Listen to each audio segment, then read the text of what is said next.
नमस्कार दोस्तों, आइए सुनते हैं मुंशी प्रेमचंद जी की कहानी नशा।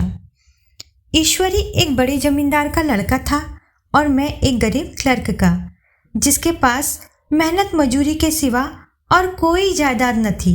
हम दोनों में परस्पर बहसें होती रहती थीं। मैं जमींदारी की बुराई करता, उन्हें हिंसक पशु और खून चूसने वाली जौंक और वृक्षों की चोटी पर फूलने वाला बंझा कहता। वह जमींदारों का पक्ष लेता, पर स्वभावतः उसका पहलू कुछ कमजोर होता था, क्योंकि उसके पास जमींदारों के अनुकूल कोई दलील न थी। वह कहता कि सभी मनुष्य बराबर नहीं होते, छोटे बड़े हमेशा होते रहते हैं और होते रहेंगे। लचर दलील थी। किसी मानुषीय या नैतिक नियम से इस व्यवस्था का औचित्य सिद्ध करना कठिन था। मैं इस वाद विवाद की गर्मी में अक्सर तेज हो जाता और लगने वाली बात कह जाता, लेकिन ईश्वरी हार कर भी मुस्कुराता रहता था। मैंने उसे कभी गर्म होते नहीं देखा। शायद इसका कारण यह था कि वह अपने पक्ष की कमजोरी समझता था। नौकरों से वह सीधे मुंह बात नहीं करता। अमीरों में जो एक बेदर्दी और उदंडता होती है, इसमें उसे भी प्रचुर भाग मिला था। नौकर ने बिस्तर लगाने में जरा भी देर की, दूध जरूरत से ज़्यादा गर्म या ठंडा हुआ, साइकिल अच्छी तरह साफ नहीं हुई तो वह आपे से बाहर हो जाता। सुस्ती या बदतमीजी उसे जरा भी बर्दाश्त नहीं थी। पर दोस्तों से और विशेषकर मुझसे उसका व्यवहार सौहार्द और नम्रता से भरा हुआ होता था। शायद उसकी जगह मैं होता तो मुझमें भी वही कठोरताएं पैदा हो जाती जो उसमें थी, क्योंकि मेरा लोक प्रेम सिद्धांतों पर नहीं, निजी दशाओं पर टिका हुआ था। लेकिन वह मेरी जगह होकर भी शायद अमीर ही रहता, क्योंकि वह प्रकृति से ही विलासी और ऐश्वर्य प्रिय था।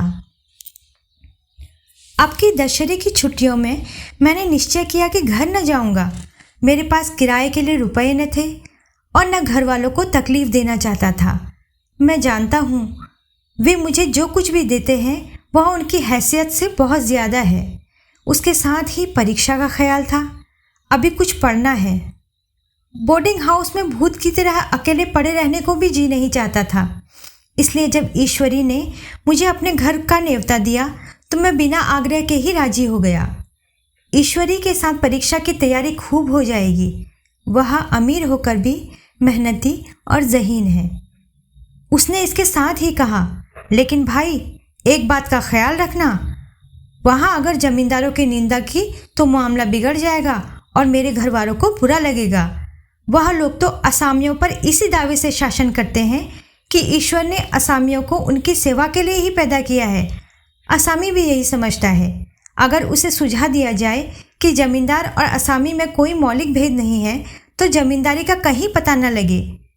मैंने कहा, तो क्या तुम समझते हो मैं वहाँ जाकर कुछ और हो जाऊँगा? हाँ, मैं तो यही समझता हूँ। तुम गलत समझते हो। ईश्वरी ने इसका कोई जवाब नहीं दिया। कदाचित उसने इस मामले को मेरे विवेक पर छोड़ दिया और बहुत अच्छा किया। अगर वह अपनी बात पर अड़ता तो मैं भी जीत पकड़ लेता। सेकंड क्लास तो क्या, मैंने कभी इंटर क्लास में भी सफ़र नहीं किया। आपकी सेकंड क्लास में सफ़र का सौभाग्य प्राप्त हुआ। गाड़ी तो 9 बजे रात को आती थी, पर यात्रा के हर्ष में हम शाम को ही स्टेशन पहुँचे। कुछ देर इधर उधर सैर करने के बाद रिफ्रेशमेंट रूम में जाकर हम लोगों ने भोजन किया। मेरी वेशभूषा और रंग ढंग से पारखी खानसामों को यह पहचानने में देर न लगी कि मालिक कौन है और पिछलग्गू कौन। लेकिन न जाने क्यों मुझे उनकी गुस्ताखी बुरी लग रही थी। पैसे ईश्वरी की जेब से गए। शायद मेरे पिता को जो वेतन मिलता है उससे ज़्यादा इन खानसामों को इनाम इकराम में मिल जाता हो। एक अठन्नी तो चलते समय ईश्वरी ने ही दी। फिर भी मैं उन सबों से उसी तत्परता और विनय की अपेक्षा करता था जिससे वे ईश्वरी की सेवा कर रहे थे। ईश्वरी के हुक्म पर सबके सब दौड़ते हैं, लेकिन मैं कोई चीज़ मांगता हूँ तो उतना उत्साह नहीं दिखाते। मुझे भोजन भी कुछ स्वाद का न मिला। यह भेद मेरे ध्यान को संपूर्ण रूप से अपनी ओर खींचे हुए था। गाड़ी आई, हम दोनों सवार हुए। खानसामों ने ईश्वरी को सलाम किया, मेरी ओर देखा भी नहीं। ईश्वरी ने कहा, कितने तमीज़दार हैं ये सब। एक हमारे नौकर हैं कि कोई काम करने का ढंग ही नहीं। मैंने खट्टे मन से कहा, इसी तरह अगर तुम अपने नौकरों को भी 8 आने रोज इनाम दिया करो तो शायद इनसे ज़्यादा तमीज़दार हो जाएं। तो क्या तुम समझते हो यह सब केवल इनाम के लालच में इतना अदब करते हैं? जी नहीं, कदापि नहीं। तमीज़ और अदब तो इनके रक्त में मिल गया है। गाड़ी चली। डाक थी। प्रयाग से चली तो प्रतापगढ़ जाकर रुकी। एक आदमी ने हमारा कमरा खोला। मैं तुरंत चिल्ला उठा, दूसरा दर्जा है, 2nd क्लास है। उस मुसाफिर ने डिब्बे के अंदर आकर मेरी ओर एक विचित्र उपेक्षा की दृष्टि से देखकर कहा, जी हाँ, सेवक कितना समझता है, और बीच वाले बर्थ पर बैठ गया। मुझे कितनी लज्जा आई कह नहीं सकता। भोर होते होते हम लोग मुरादाबाद पहुँचे। स्टेशन पर कई आदमी हमारा स्वागत करने के लिए खड़े थे। 2 भद्र पुरुष थे, 5 बेगार। बेगारों ने हमारा लगेज उठाया। दोनों भद्र पुरुष पीछे पीछे चले। एक मुसलमान था रियासत अली, दूसरा ब्राह्मण था राम हरक। दोनों ने मेरी ओर अपरिचित नेत्रों से देखा, मानो कह रहे हूँ, तुम कौवे होकर हंस के साथ कैसे? रियासत अली ने ईश्वरी से पूछा, या बाबू साहब क्या आपके साथ पढ़ते हैं? ईश्वरी ने जवाब दिया, हाँ, साथ पढ़ते भी हैं और साथ रहते भी हैं। यूँ कहिए कि आपकी ही बदौलत में इलाहाबाद में पढ़ा हुआ हूँ, नहीं कब का लखनऊ चला आया होता। अब की मैं न घसीट लाया। इनके घर से कई तार आ चुके थे, मगर मैंने इनकारी जवाब दिलवा दिए। आखिरी तार तो अर्जेंट था, जिसकी फीस 4 आने प्रति शब्द है, पर यहाँ से भी उसका जवाब इनकारी ही गया। दोनों सज्जनों ने मेरी ओर चकित नेत्रों से देखा, आतंकित हो जाने की चेष्टा करते जान पड़े। रियासत अली ने अर्धशंका के स्वर में कहा, लेकिन आप बड़े सादे लिबास में रहते हैं। ईश्वरी ने शंका निवारण की, महात्मा गांधी के भक्त हैं साहब, खद्दर के सिवा कुछ नहीं पहनते। पुराने सारे कपड़े जला डाले। यूँ कहो कि राजा हैं, 2.5 लाख सालाना की रियासत है, पर आपकी सूरत देखो तो मालूम होता है अभी अनाथालय से पकड़कर आए हैं। राम हरक बोले, अमीरों का ऐसा स्वभाव बहुत कम देखने में आता है, कोई भांप नहीं सकता। रियासत अली ने समर्थन किया, आपने महाराजा चांगली को देखा होता तो दांतों तले उंगली दबाते। एक गाड़े की मिर्जई और चमरौदी जूते पहने बाजारों में घूमा करते थे। सुनते हैं एक बार बेगार में पकड़े गए थे और उन्हीं ने 10 लाख से कॉलेज खोल दिया। मैं मन में कटा जा रहा था, पर न जाने क्या बात थी कि यह सफ़ेद झूठ उस वक्त मुझे हास्यास्पद न जान पड़ा। उसके प्रत्येक वाक्य के साथ मानो मैं उस कल्पित वैभव के समीपतर आता जाता था। मैं शहसवार नहीं हूँ। हाँ, लड़कपन में कई बार लद्दू घोड़ों पर सवार हुआ हूँ। यहाँ देखा तो 2 कलाराज घोड़े हमारे लिए तैयार खड़े थे। मेरी तो जान ही निकल गई। सवार तो हुआ, पर बोटियाँ काँप रही थी। मैंने चेहरे पर शिकन न पड़ने दिया। घोड़े को ईश्वरी के पीछे डाल दिया। खैरियत यह हुई कि ईश्वरी ने घोड़े को तेज न किया, वरना शायद मैं हाथ पैर तुड़वा कर लौटता। संभव है ईश्वरी ने समझ लिया हो कि यह कितने पानी में है। ईश्वरी का घर क्या था? किला था। इमामबाड़े का सा फाटक, द्वार पर पहरेदार टहलता हुआ, नौकरों का कोई हिसाब नहीं, एक हाथी बंधा हुआ। ईश्वरी ने अपने पिता, चाचा, ताऊ आदि सबसे मेरा परिचय कराया और उसी अतिशयोक्ति के साथ ऐसी हवा बांधी कि कुछ न पूछिए। नौकर चाकर ही नहीं, घर के लोग भी मेरा सम्मान करने लगे। देहात के जमींदार, लाखों का मुनाफा मगर पुलिस कांस्टेबल को अफसर समझने वाले कई महाशय ने मुझे हुजूर हुजूर कहने लगे। जब जरा एकांत हुआ तो मैंने ईश्वरी से कहा, तुम बड़े शैतान हो यार, मेरी मट्टी क्यों पलीत कर रहे हो? ईश्वरी ने दृढ़ मुस्कान के साथ कहा, इन गधों के सामने यही चाल जरूरी थी, वरना सीधे मुंह बोलते भी नहीं। जरा देर के बाद नाई हमारे पांव दबाने आया। कुंवर लोग स्टेशन से आए हैं, थक गए होंगे। ईश्वरी ने मेरी ओर इशारा करके कहा, पहले कुंवर साहब के पांव दबा। मैं चारपाई पर लेटा हुआ था। मेरे जीवन में ऐसा शायद ही कभी हुआ हो कि किसी ने मेरे पांव दबाए हों। मैं इसे अमीरों के चोंचले, रईसों का गधापन और बड़े आदमियों की मुठमर्दी और जाने क्या क्या कहकर ईश्वरी का परिहास किया करता था, और आज मैं पोतड़ों का रईस बनने का स्वांग भर रहा था। इतने में 10 बज गए। पुरानी सभ्यता के लोग थे। नई रोशनी अभी केवल पहाड़ की चोटी तक ही पहुंच पाई थी। अंदर से भोजन का बुलावा आया। हम स्नान करने चले। मैं हमेशा अपनी धोती खुद छांट लिया करता हूँ, मगर यहाँ मैंने ईश्वरी की ही भांति अपनी धोती भी छोड़ दी। अपने हाथों अपनी धोती छांटते शर्म आ रही थी। अंदर भोजन करने चले। हॉस्टल में जूते पहने मेज पर ही जा डटते थे। यहाँ पाँव धोना आवश्यक था। कहार पानी लिए खड़ा था। ईश्वरी ने पाँव बढ़ा दिए, कहार ने उसके पाँव धोए। मैंने भी पाँव बढ़ा दिए, कहार ने मेरे पाँव भी धोए। मेरा यह विचार न जाने मुझे कहाँ ले चलकर चला गया।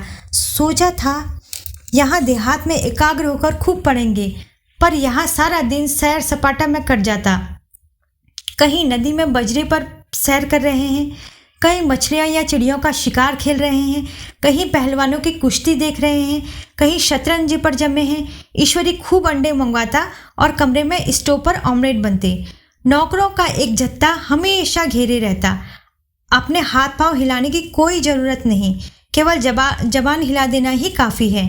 नहाने बैठो तो आदमी नहलाने को हाजिर, लेटो तो आदमी पंखा झलने को खड़े। मैं महात्मा गांधी का कुंवर चेला मशहूर था। भीतर से बाहर तक मेरी धाक थी। नाश्ते में जरा भी देर न होने पाए, कहीं कुंवर साहब नाराज न हो जाएं, बिछावन ठीक समय पर लग जाए। कुंवर साहब के सोने का समय आ गया है। मैं ईश्वरी से भी ज़्यादा नाजुक दिमाग बन गया था, या बनने पर मजबूर कर दिया गया था। ईश्वरी अपने हाथ से बिस्तर बिछा ले, लेकिन कुंवर मेहमान अपने हाथों से कैसे अपना बिछावन बिछा सकते हैं? उनकी महानता में बट्टा लग जाएगा।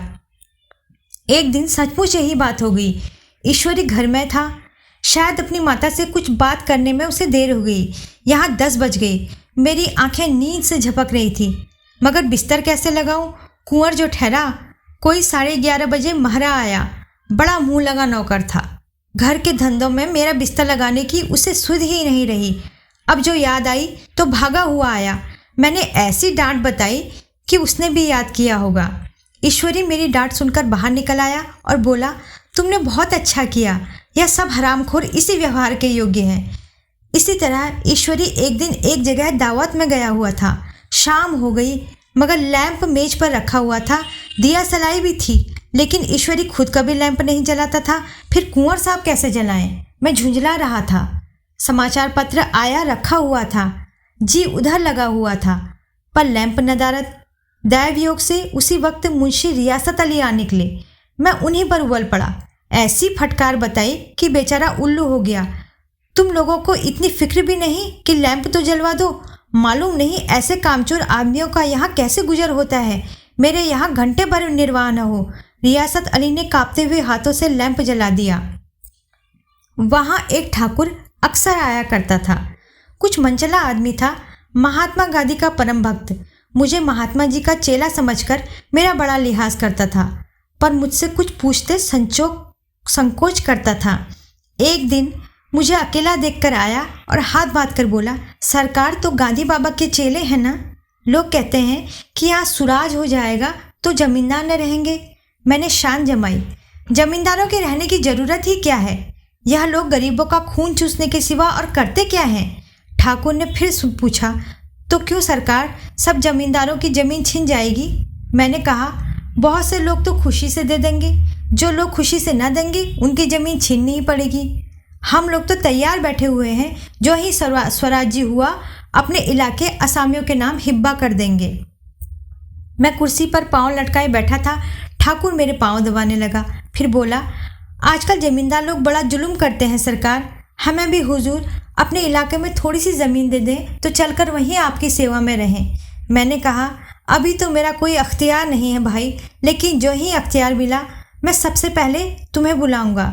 तुम्हें मोटर ड्राइवरी सिखाकर अपना ड्राइवर बना लूँगा। सुना, उस दिन ठाकुर ने खूब भंग पी और अपनी स्त्री को खूब पीटा और गांव के महाजन से लड़ने को तैयार हो गया। छुट्टी इस तरह तमाम हुई और हम फिर प्रयाग चले। गांव के से बहुत से लोग हम लोगों को पहुंचाने आए। ठाकुर तो हमारे साथ स्टेशन तक आया।